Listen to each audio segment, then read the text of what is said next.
Oh boy, it's been 2 weeks. I hope everyone enjoyed their break week. It's time to jump right back into the Elbaph arc. So if you wanted to know when I was going live and what I was going to be doing when I do so, the best way to have done that would have been to follow me on Discord. I guess if you are following me here on Twitch, I might show up in the little left-hand bar that lists all the people that you follow. But I'm not exactly super big on the platform, and I'm only streaming like 1 to 3 times a week.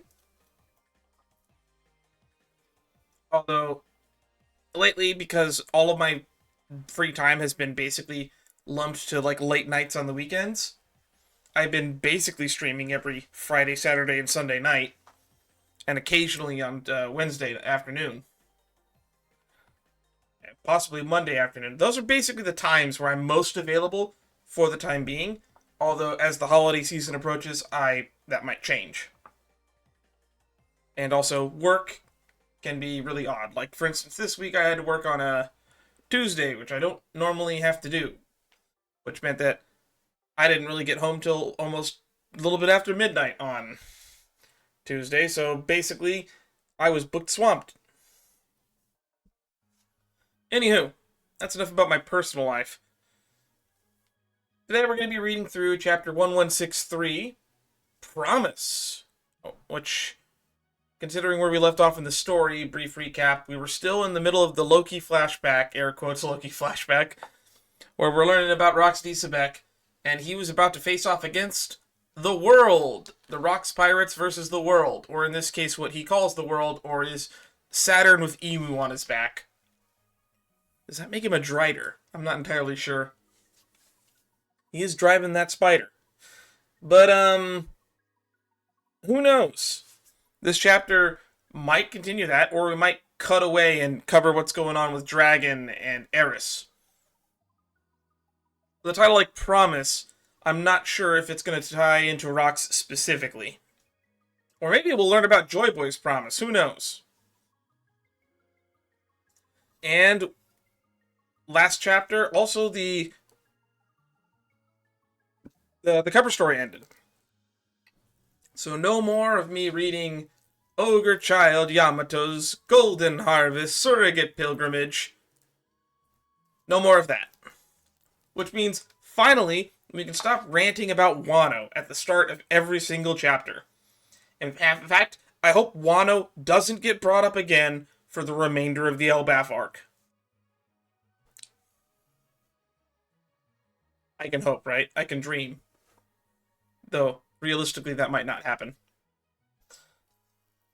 One last thing before we get into it, and we start looking at the colors, or not even a color spread, the art, we're back to doing reader requests.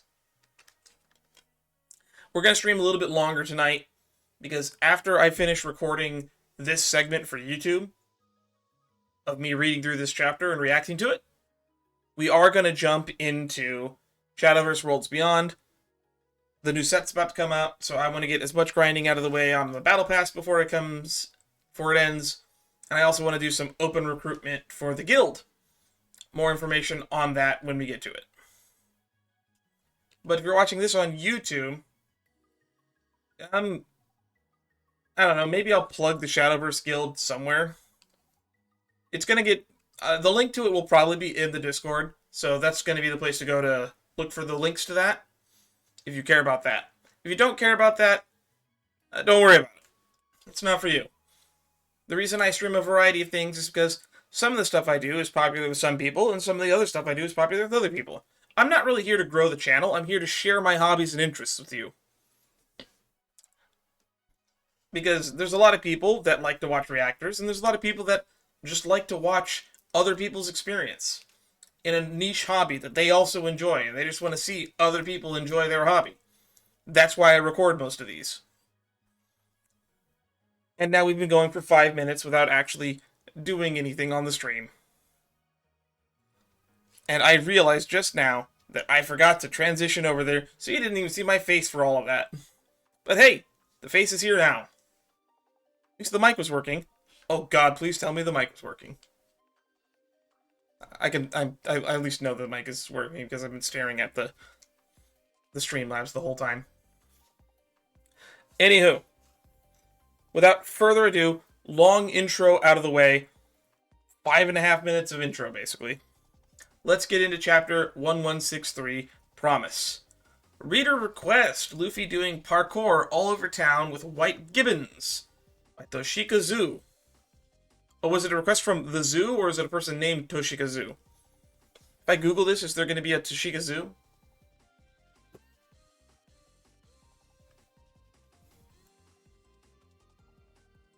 Let's see, Toshika Zoo. Is it a real place? ToshikaFandom.com, Zoo Palace, Extinct Species, Toshika Wiki. It's a real place. I guess it's called the Zoo Palace now, though, so whatever this was requested, I guess they went by a different name. Or maybe it is just someone named Toshika Zoo. Alright. Well, that's enough. It's pretty straightforward. We have Luffy upside down, swinging. He's got a shirt that says cool on. And there's some white gibbon monkeys wearing a hat that have the same cool logo that's on Luffy's shirt. And they're just flying through the air between, like, what looks to be a bell tower.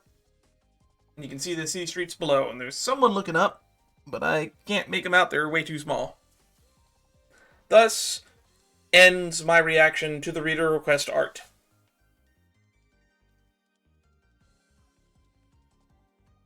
Still a little bit sick.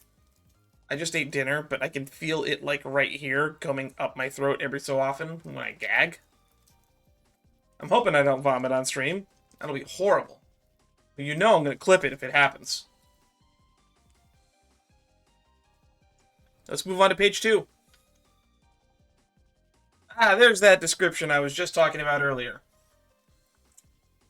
I can see Emu coming out of St. Saturn. And they're even saying St. Saturn. And now all the Marines are going, why do you look like that? Are those Devil Fruit powers? Nuisances. And, well, it looks like St. Saturn is going to kill all the Marines.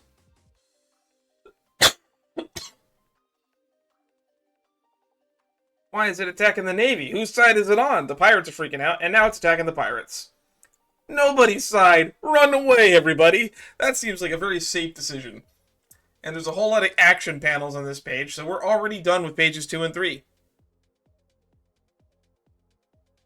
There's a reason I don't really like action chapters. I feel like action chapters just kind of lead to a lot of sometimes cool visuals, but a lot of times it's just like a panel of a thing, like Saturn's leg doing the weird goopy thing. I actually just watched, before we went live, the most recent anime episode as well, where he does this weird he's treating his spider legs like tentacles, which they really shouldn't be. They should be spider legs. But who am I to understand yokai anatomy? I'm not exactly an expert in that field. But there's literally just a panel of him moving the leg like a tentacle, and then a reaction shot from a Marine's close-up face, and the word "huh."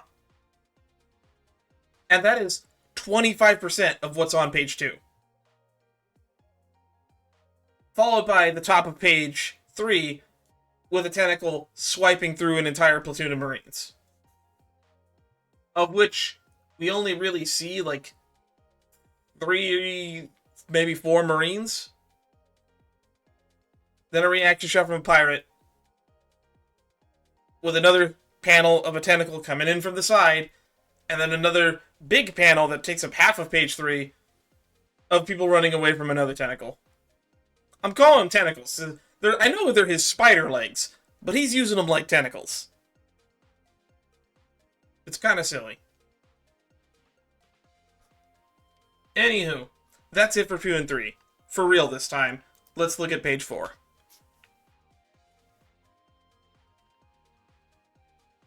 And that shadow on the Valley of God Valley looks really black. All units withdraw. Keep your distance. Do not attack. Secure an escape route. Well, the Marines are gone. They lasted really long. I don't even remember how many chapters this God Valley section of the flashback has been. but the Marines have shown up, landed, and now are already leaving. Oh, now we're cutting to the Roger Pirates. Hey, get up, guys. Hurts. So fascinating. What are you talking about?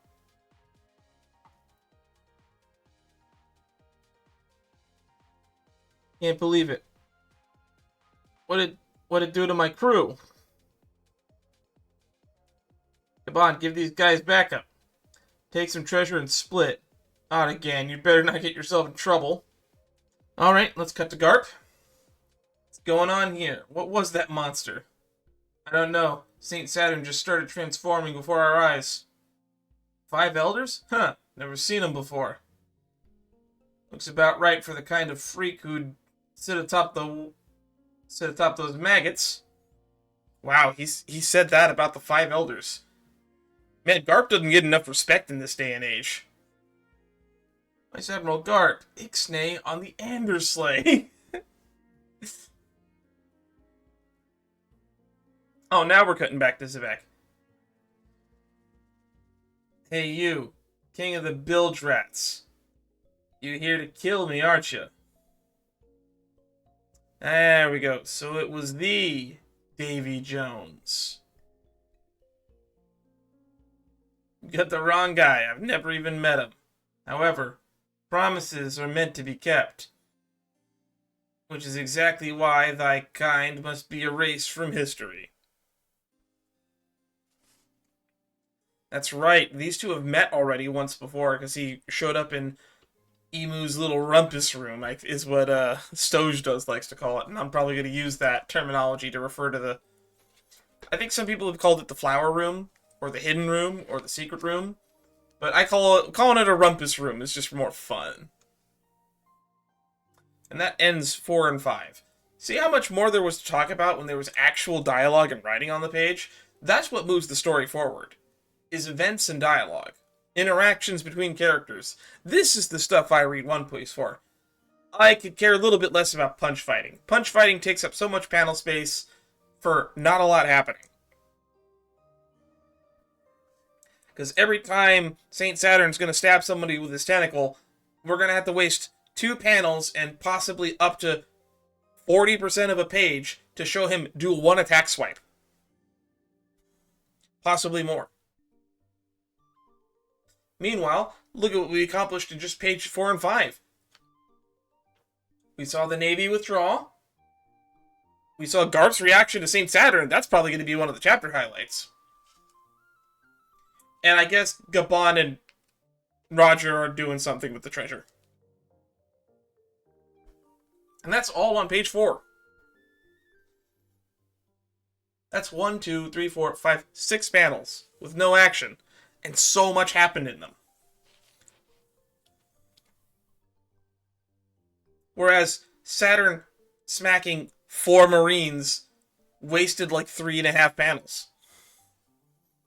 Okay, that's enough ranting. Let's move on to pages 6 and 7.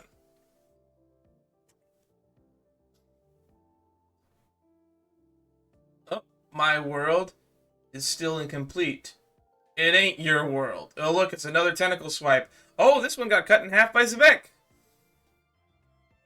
That only ate up this one attack, although it does have some dialogue in it for once, does eat up over, literally actually half of the page for page 6. Bottom half looks pretty dialogue heavy, though. Look at Rox. He dares attack Saint Saturn? Should we offer help, Rear Admiral? Don't. Of course we're helping out. Move it. Vice Admiral Garp? Huh, wait a second.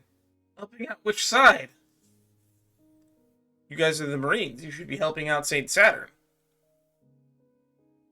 The pirates are making off with the treasure. Stop them. Those are world-class valuables. It's wild out there. Ready to start hauling? Let's just say the word, Captain John. Okay, so Captain John is already leaving with his big treasure, I guess. So long, Rocks Pirates. And that's Captain John's treasure.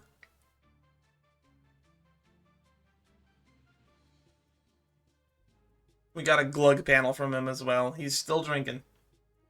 What's happening over there? I hear screaming. The Navy ship through the trees. They'll be able to protect the child. Oh, what's happening? Dragon's getting hit again from somewhere. Let's move on to page 8 and see what's going on.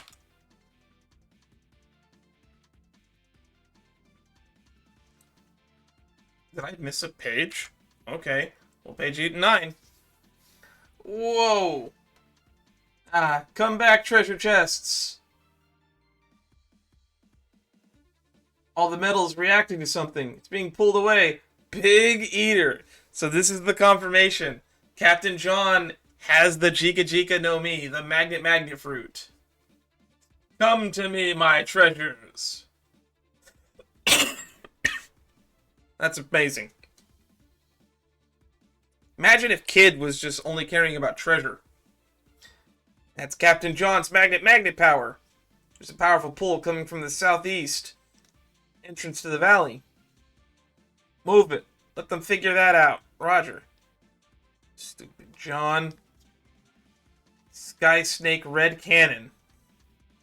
Oh, I forget what this guy's name is. The big armor guy. The guy with the golden suit of armor. Sky Snake Red Cannon. Doing some sort of flicking attack where he's flicking something. Is that possibly Gem's bomb fruit? Is he flicking a giant booger? Captain John's freaking out. Move on to page 10. It explodes. Captain John. We know Captain John gets out of here alive. But he looks like he's not doing too good, though. Page 10 and 11. He's not doing well. Oof. And it looks like Dragon got caught in that explosion. Gon Zui, why'd you shoot John? You really think he's gonna split that treasure with us? So Shiki is chastising Gon Zui for that. Each of those chests is worth at least 1 billion berries.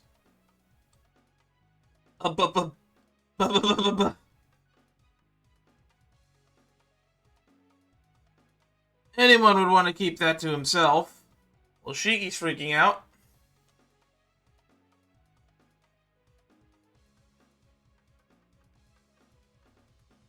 You can't, Vice Admiral. That's the supreme authority of the government up there. What, that vermin? Oh god, Garp's charging in. What's Garp gonna do?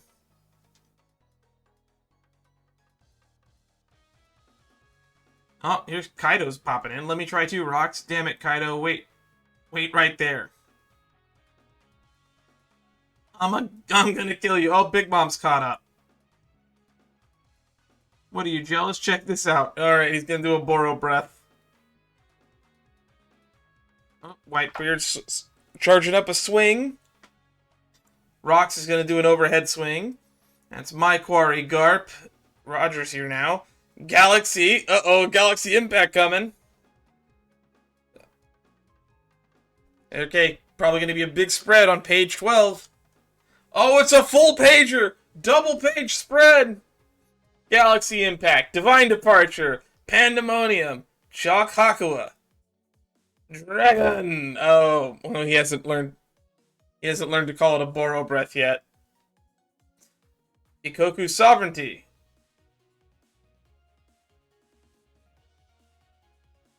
Even Garp punched Emu. You gotta be kidding me.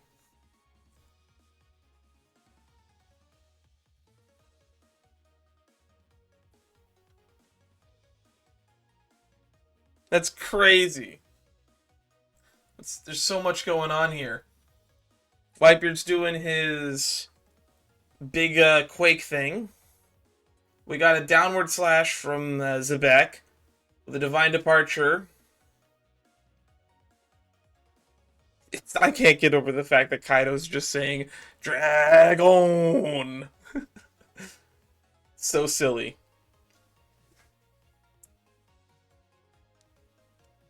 We gotta be getting close to the end. This is an action chapter, which means it's probably gonna be a shorty. I wouldn't be surprised if there's only like one page left. Page 14 and 15.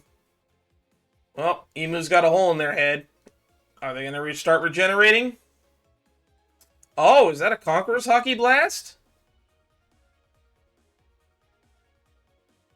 Looks like everyone is knocked down. What's going on over there? Armageddon or something? Look at all the chests. Pick them up. Wait. Is that Dia's barrels?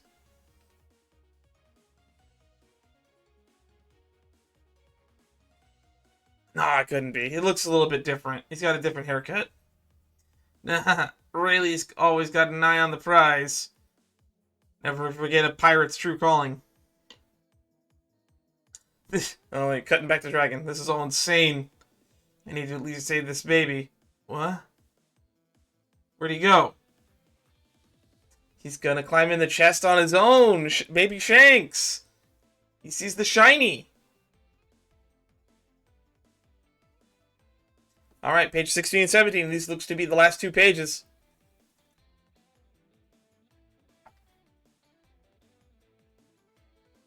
Can't spit out what I've already eaten. Give me money then.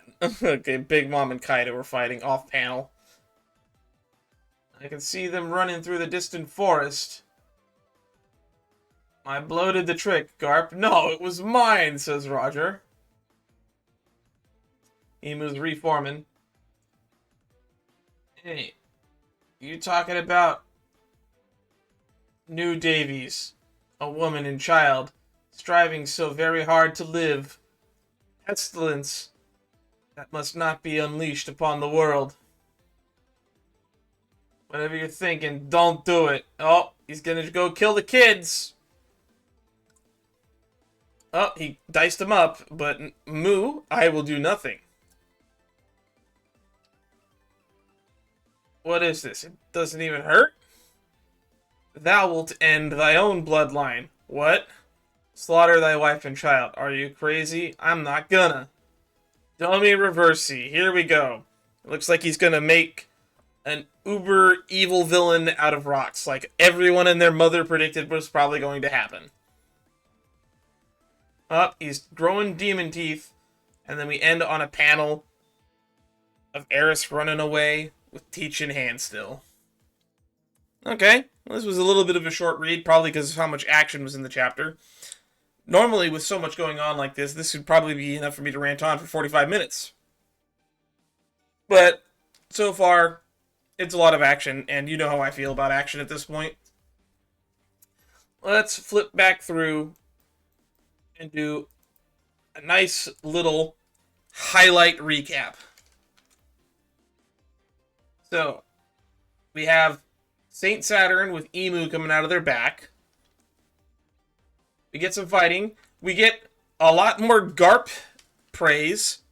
Maybe this will finally end all the Garp slander about Garp did nothing, or Garp passively let the world government be a bunch of jerks. He threw a punch at Emu. How many other people can you say did that? Garp is my goat. That is fun.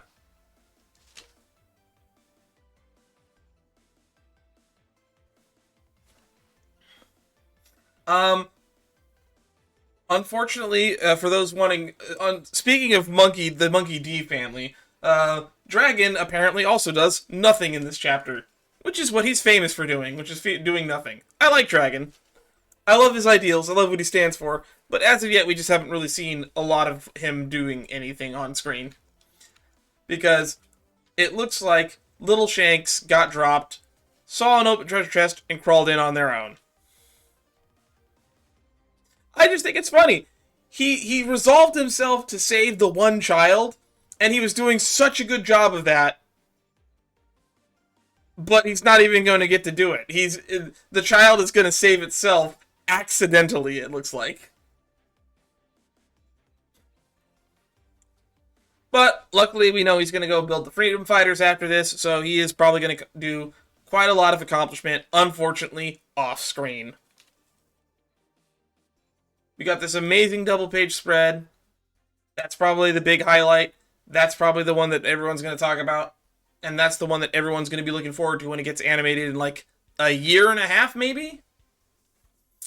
The anime still is just getting to the point where Vegapunk is doing the broadcast in the Egghead arc. So we're like possibly 70 episodes away, which is a little over a year before we get to this. Another big highlight for me is Big Eater. We got a little bit of a panel with in last chapter with Captain John having like a bunch of metal arm and stuff gathered onto it, which he doesn't have in this panel here. But then we get confirmation that he has the magnet fruit in this chapter.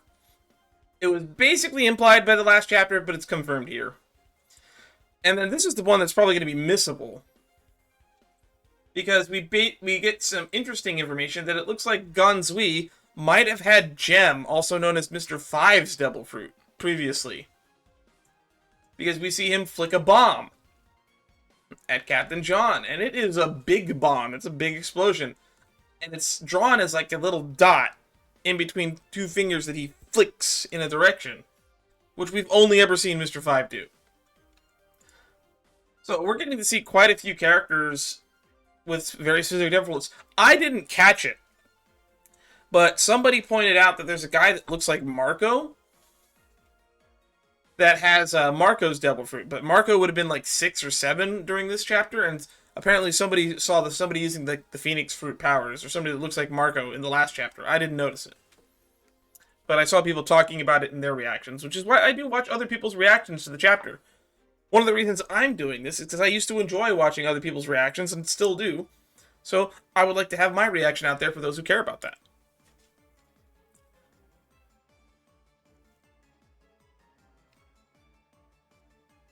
And I do think it's funny that Big Mom and Kaido are fighting.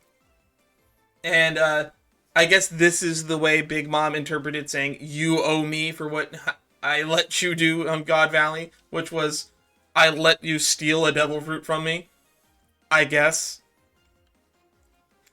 I'm never going to get over the fact that he didn't, instead of Boro Breath, his first Boro Breath, he didn't even call it Boro Breath, he just said dragon, and then shot a laser.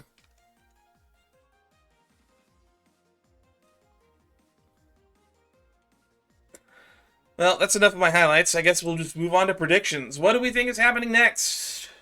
Well, we end with Zebek getting Dami reversied. So I guess we'll probably get a cool, maybe 1-page or 2-page spread of what Zebek looks like as a demon. We get a little taste of it with him getting fangs in the penultimate panel here. But I think since we end on Eris, on the final panel being Eris and Teach, I think we're probably going to cut to their POV to see what they were doing during the latter half events of these chapters. Ever since she split up last chapter from Zebek, I guess we can find out how she probably dies. Or who knows, maybe she gets away and dies later, but she's probably going to die. Moms, flashbacks, and One Piece are 3 things that do not go well together. Things are probably going to end poorly. No, we're not playing Genshin today. We're going to be playing Shadowverse later, which we're going to move into probably in a little bit. Let's see. What other predictions do I want to make for next time? Is Emu going to stick around? What are the Holy Knights doing? We haven't seen the Holy Knights in this chapter. Like, they were chasing Zebek. Did they not catch up to him yet? So are the Holy Knights just all bums?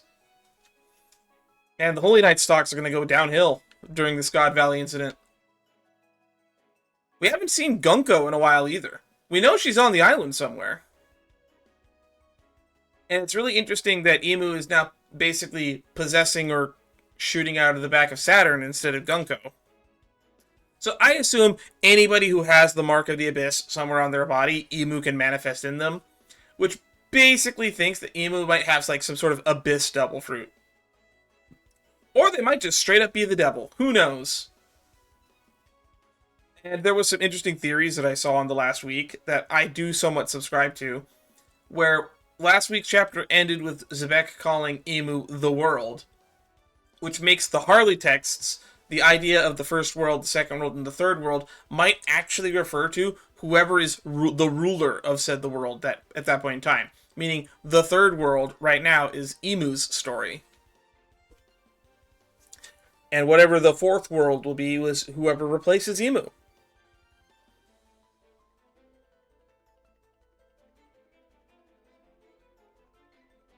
And that's the theory that I most subscribe to currently. It's a relatively new theory, given it's based off of what, like 2 weeks ago, one chapter. And in each one of the Harley texts, or at least in the mural, I should say, we don't know if the mural is a representation of the Harley. We were just told the mural is a child's dream. But it was superimposed with the 3 chapters of the Harley text. But each one of those sections of the mural had a giant blacked out monster in it. First being a snake, the other being a bird, and then the last one being like a demon holding a sun. So, if we were to take that interpretation literally, and that each one of those is a world leader, Emu is the demon holding the sun. They have this obsession with the Mother Flame, the world is flooding, and there's definitely a bunch of implications from Vegapunk that they're the one responsible for the world being a water world right now. They probably spammed the Mother Flame a bunch like a couple hundred years ago, or whenever the Void Century was, and that led to the world of today. If you haven't watched it yet, I actually highly recommend you do it. It's on Netflix. But they animated monsters. Studio Wit went around and animated monsters, which was the weird pseudo-test prequel to One Piece, where it's from the point of view of Ryoma as a sword wanderer, just a wandering Ronin. And since we know that is set in the past of One Piece, we know that he's wandering around the worlds while it's still mostly continents. That being said, I don't know the full timeline of when Ryuma takes place. I would assume it's like 400 to 800 years ago is when Ryuma is from. Travel might have been a little bit easier back then. Who knows?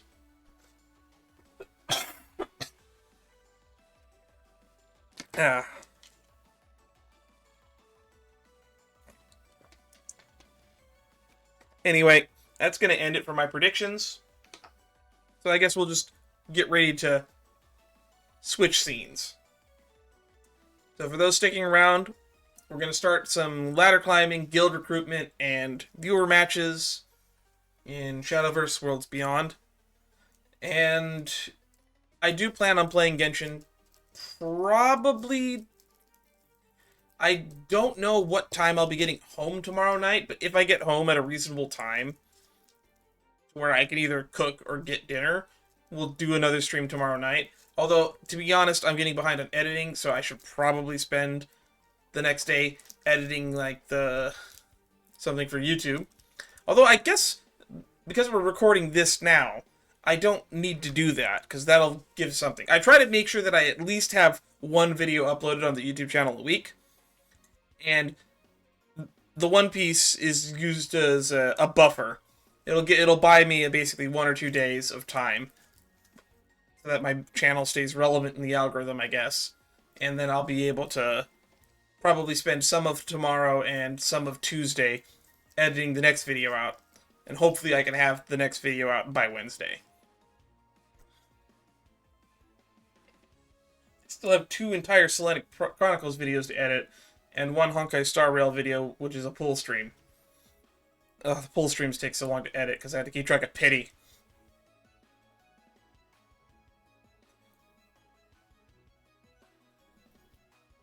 We're still saving pulls in Genshin, so maybe we'll do a Sandrone pull stream at some point, too. I don't know when she'll be playable. I'm guessing she'll be pullable in Luna 5 or Luna 6, if I had to guess. Because there's a lot of characters we still haven't met yet in Nod Cry that we know are going to show up. Varka's probably going to play a big role in the upcoming patch. And now we're just rambling about other stuff that's upcoming. Anyway, I'm just going to cut it short and end it here. For those of you on YouTube, reminder to join the Discord, links to which are where links are, and that's the best way to stay informed and updated on what I'm doing. For everyone else who's watching on Twitch, we're going to switch scenes. We will be right back.